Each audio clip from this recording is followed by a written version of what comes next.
यम ब्रह्मा वरुणेन्द्र रुद्रमरुत स्तुवन्तु दिव्यैस्तवै वेदै साङ्गपदो क्रमोपनिषदै गारयन्ति यम समगा ध्यानावस्थिततन्रतेन मनसा पश्यन्ति यम योगिनो यस्यन्तं न विदुसुरासुरगणा देवाय तस्मै नमः। श्रीमत्स्यचन्दन चर्चितो ज्वलपु शुक्लाम्बरा मल्लिका मालां कृतकुण्डला प्रवील सन्मुक्तावली शोभिता सर्वज्ञान निदान पुस्तकधरा रुद्राक्षमालाकरा वाग्देवी वदनाम्बुजे वसतु मे त्रैलोक्य माता चिरम् मूकं करोति वाचालं पंगुलग्यते गिरिं यत्कृपातमहं वन्दे परमानन्द माधवम्। नमो भगवते तस्मै व्यासाय मिततेजसे यस्य प्रसाद वक्ष्यामि नारायण कथामिमाम्। नारायणं नमस्कृतं नरं चैव नरोत्तमं देवीं सरस्वती व्यासं ततो जय मुदीरयेत्। या कुन्देन तुषारहार धवला या शुभ्रवस्त्रावृता या वीणावरदण्डमण्डितकरा या श्वेतपद्मासना या ब्रह्मच्युत शंकर प्रभृति देवैः सदा वन्दितां सा मां पातु सरस्वती भगवती निशेषजाड्यापहा। कायेन वाचा मनसीन्द्रियर्वा बुद्ध्यात्मना वा प्रकृति स्वभावात् करोमि यद्यत् सकलं परस्मै नारायणायति समर्पयामि तत्।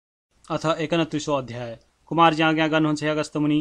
त्यहाँ पछि चन्द्रावतीले बगाएको 8 रोटीमा 4 रोटी नागिनीले पाएर हातमा लिए। यस्तो अपूर्व रोटी कसले बगाएछ? मेरा पति घर छैनन्, 12 वर्ष भयो, कहाँ गए पत्ता छैन। उनलाई नखुवाई एक्लै कसरी खाउँ? उनको खबर गरौँ अनि 2-2 रोटी बाँडेर खाउँला भनी गण्डकी नदी नाला सबै स्थानमा खबर गर्दै गइन्। तिनै 8 रोटी मध्ये 4 रोटी नागले पाएर कस्तो अपूर्व रोटी पाएँ, यो मेरी स्त्रीलाई नखुवाई एक्लै कसरी खाउँ? म परदेश हिँडेको पनि 12 वर्ष भयो, अब घर गई 2-2 रोटी बाँडेर खाउँला भनी घर जान लाग्दा शाली नदी र समुद्रको दोभानमा स्वस्तानी परमेश्वरीको प्रसाद स्वरूप त्यो रोटीको प्रतापले नाग र नागिनीको भेट भयो। अनि नागिनीले प्रसन्न भएर भनिन्, हे स्वामी, मलाई एक्लै छाडेर यतिका दिनसम्म कहाँ जानुभएको थियो? मेरो भाग्यले आज तपाईँको दर्शन पाएँ।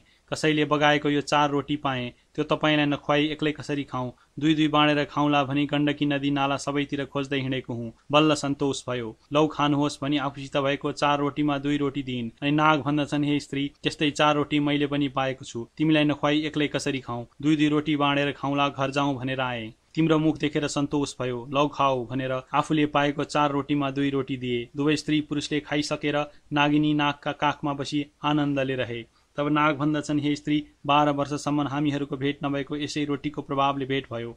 जसले यो रोटी बगायो त्यसको भोलिकै दिनमा इच्छा सिद्ध होस्, लक्ष्मी प्राप्त हुन् र शत्रु नाश हुन् भनेर अनेक आशीर्वाद दिए।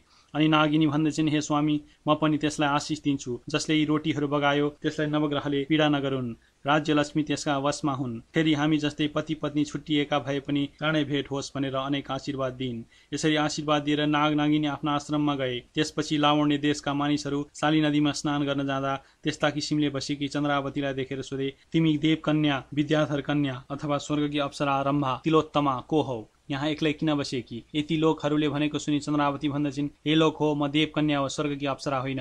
म वरुणपुरका अग्निस्वामीकी छोरी चन्द्रावती हुँ। गोमा ब्राह्मणी पुत्र नवराजकी पत्नी हुँ। जो हिजो स्वर्गका अप्सराहरू यहाँ आई श्री स्वस्तानी परमेश्वरीको व्रत गरेर स्वर्ग गए। मैले पनि उनकै संस्कर्गमा श्री स्वस्तानी परमेश्वरीको व्रत गरेर राति जागराम गरेँ भनिन्। र लावण्य देशका लोकहरूले आश्चर्य मानेर गोमा ब्राह्मणीकी पुत्र नवराज त हाम्रो देशका राजा भएका छन्, यो कुरा के कसो हो, राजालाई भन्नु पर्दछ भन्ने सल्लाह गरी नवराज राजा कहाँ गई। हे महाराज भनी चन्द्रावतीले भनेको सारा कुरा सुनाए। ती शाली नदीको तटमा बसिरहेकी छन्, उनकी होइनन्, विचार गरी बक्स्योस्। यति लोकले भनेको सुनि नवराज राजाले आफ्नी पत्नी चन्द्रावतीलाई सम्झे। अनि हे लोक हो, तिमीहरूले उचित कुरा भन्यौ। चन्द्रावती मेरी पत्नी हो, राज्यको कार्यभारले उसलाई बिर्सिरहेको थिएँ। अब तिमीहरू सबै गई डाकेर ल्याऊ भनी उत्तम वस्त्र अलङ्कार पठाइदिए। अनि मन्त्रीहरूलाई डाकेर भने, हे मन्त्री, मेरी स्त्री चन्द्रावती शाली नदीका तीरमा आएर बसेकी रहेछे। अहिले लावण्य देशका लोकहरू नाना वस्त्र अलङ्कार पहिरी नाच गीत वाद्य गरेर लिन जाउन्। म पनि परसम्म लिन आउँला। हात्ती घोडा रथ पैदल सेना आदि तयार गर भनी आज्ञा दिए।